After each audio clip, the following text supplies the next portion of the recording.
This is episode 578. And today we're going to be discussing, are you following your own path or are you following someone else's? Carlos Castaneda, in the book The Teachings of Don Juan, A Yucca Way of Knowledge, talks about following a path with heart. That effectively is, are you following a path with purpose and meaning for you? For you as the individual. And it's not easy to find your way through the world this day. There's so many distractions. There's so many, you should be this, you should be that, you should be that it can be quite overwhelming as to what really is our path or your path. You might have interests that don't coincide with the values of your parents or with those of Western society, right? Your parents may want you to be a professional and you want to own a business. And so those things coincide, and oftentimes that causes a conflict within us, consciously and unconsciously. It's important to remember that everyone, especially you, is different. And while the status quo might work for the majority of the population, it doesn't work for everyone. That means it doesn't work for you. It's okay to be unique. It's okay to be different. And this is actually why coaching is so helpful. It helps my clients discern what is their values and purpose and path and passion versus what somebody else is telling them they should have, like a guidance counselor. So these are some of the influences that can affect you walking on your path or not. Parents. The first one is parents, right? Parents, when we're born, our parents have a certain dream, a certain desire for us. You should be a doctor, you should be a scientist, you should be this, you should be that. And they start to mold us from the beginning. We could be playing games and all sorts of things that help influence us to go to a specific direction.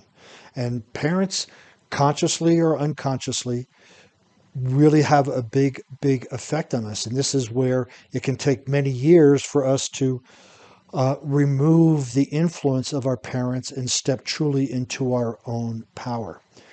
Education system, right? Whether it's teachers, guidance counselors, right? You're at high school and you're wondering what you should do. You take an assessment.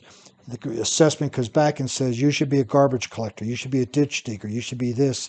And you go, that doesn't feel right. But then they go, no, you need to do it.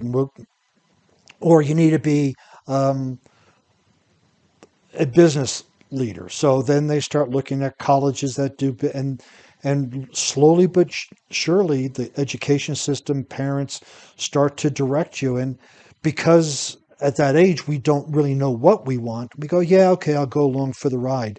And then what happens, we're on a path that just doesn't fit right. It just doesn't seem right. And we don't know what to do because this is what we've done, as far as a career. Society as a whole tells us, if you have a degree, you should be doing this. If you don't have a degree, you should be doing that. Or if you're this ethnicity, you should be doing that. Or you should be doing, right? Society, just generally speaking, has these ideals about what certain segments of the population should be doing what.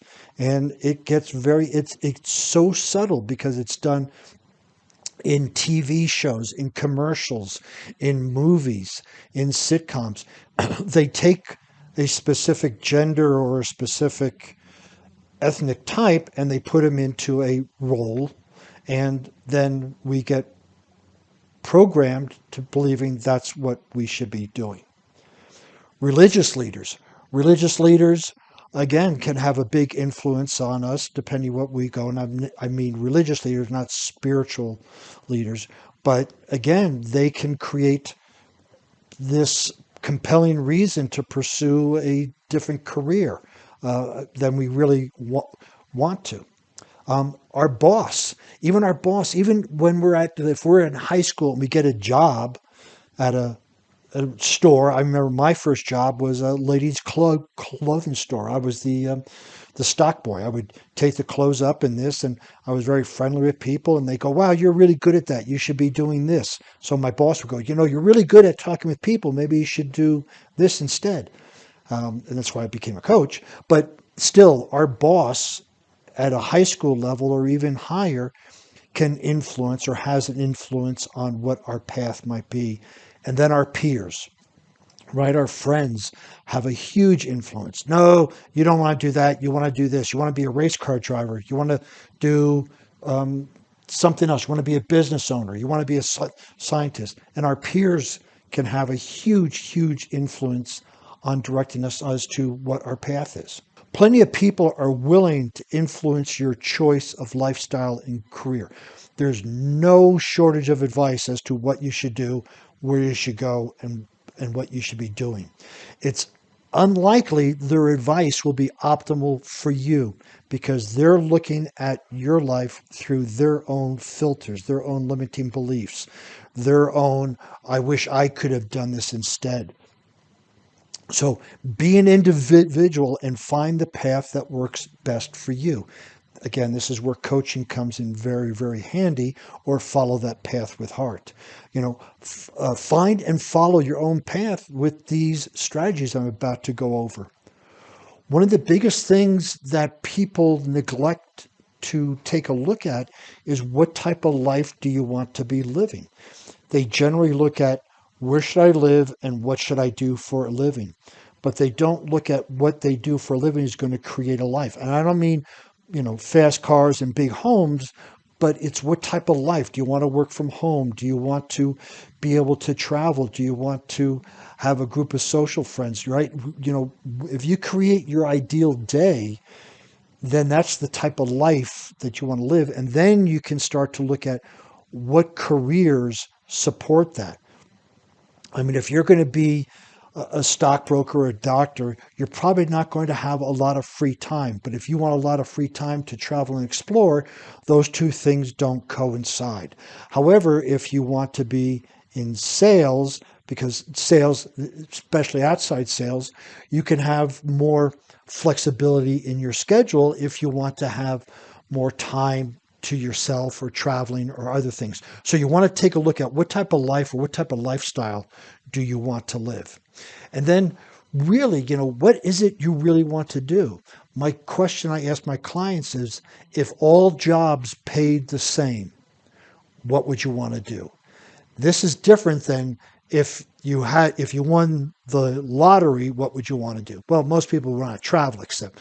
So we're talking about your own path, the path of, bliss, to follow your own path. So if you think about, if every job out there paid the exact same amount of money, what would you want to do? That's a very big indication as to following your own path, or a path with heart. So you may say, oh, I want to be a personal trainer, but your parents are saying be a doctor. But if they were both paid the same, what would you want to do? Well, I'll be a personal trainer. Great. Then that would be something to start to investigate. Yes, a personal trainer may not pay in the beginning as much as a doctor, but first we need to follow your bliss, as Joseph Campbell talks about. And then the universe will open doors that once remained unlocked. So you want to follow your bliss. And the best way to eliminate any shoulds or any other filters is ask the question, if every job paid the same, what would you want to do? And then you make a firm decision that you're going to follow your path. When you figure that out, okay, I'm going to be a personal trainer, or I'm going to be a salesperson, you go, this is what I'm going to do. I don't care what anybody says, and I'm going to research it. I'm going to be the best at it. I'm going to look at it. I'm going to do whatever it takes to get there, because that is my path. And when you make that firm decision, a commitment, then there are no other options, because it's like putting blinders on. When you put blinders on, you only can see straight in front of you. That's why they put them on horses during horse races, because the horse will look to the side and it'll slow down, it'll look to the other side, slow down. It'll get distracted from what it's supposed to be doing, that is running the race. So when you make a firm decision, it's the same thing as putting blinders on. This is my decision, this is my path, this is what I'm going to take, so be it. And you start going, and then you work that path, and then you make it the most successful path you possibly can. Then you make a plan. Once you've made a decision, you make a plan. And what are the action steps to get you closer? We'll use personal trainer. Let's just say, what steps? Well, I need to get certified. So you do some research on certification companies. Then you go, okay, I'm certified. Then do you want to work at a gym or do you want to work on your own? Well, I want to work for a gym. So then you start looking at what gyms can support you the best in the infancy of this career. And then you go, okay, I'm there. Now what do I need to do? Well, now I need to reach out to potential members of the gym and get them interested in training. So then I need to put together, a package. And then so you take these action steps to get you closer to that realization of what your path is. If it was sales, maybe you take some sales training if you've never, and you apply for some jobs, and you may even start out at a small sales, maybe a retail sales, just to get used to it. And then as retail sales goes on, you go into corporate sales, and then you go into inside sales and outside sales. There's all sorts of steps, but you make a career plan. You make a path as to what you need to do to make sure that you get on your path and stay on that path. Just keep in mind that your life is your responsibility. If you don't like what you're doing, that's on you. Because if you switch jobs because of something you don't like, what you don't like is going to follow you. So you are responsible for walking your own path. You are responsible for creating your own happiness. You are responsible for following your bliss, you and no one else. When you can take that responsibility, then great things will start to happen. If you find yourself stuck living someone else's definition of success, you'll find yourself all alone. If you're doing what your parents told you to do, or a guidance counselor or something else, sooner or later you're going to become numb to that. And you're going to go, is this all there is to life? And then there's going to be a huge bifurcation point in the road as to what you're going to do. Well, to avoid that, you want to do that now, is start to get on your own path now. And the people that influence you to live this way will be off living their own lives. And perhaps their own lives aren't even the path that they're supposed to be following. There's that saying that misery loves company. Well, if your parents hate the job that they're working and your school advisors hate the job that they're working, they have no way to know how to help you. So they're just going to make sure that you hate the job that you're doing. So just keep those things in mind. But the most important one is that, your life is your responsibility. So take control of your destiny and find your own path. As Joseph Campbell says, follow your bliss. Your life will be more interesting, more satisfying, and uniquely your own. And you will wake up every day full of passion, full of vigor, full of meaning, because you'll be following your own path. If you'd like to see the show notes on this, you can visit warriormindcoach.com. And while you're over there, you can find other blog posts and podcasts to help you find your own path. And while you're on the internet, please follow me at LinkedIn, Facebook, Instagram, Pinterest under Warrior Mind Coach.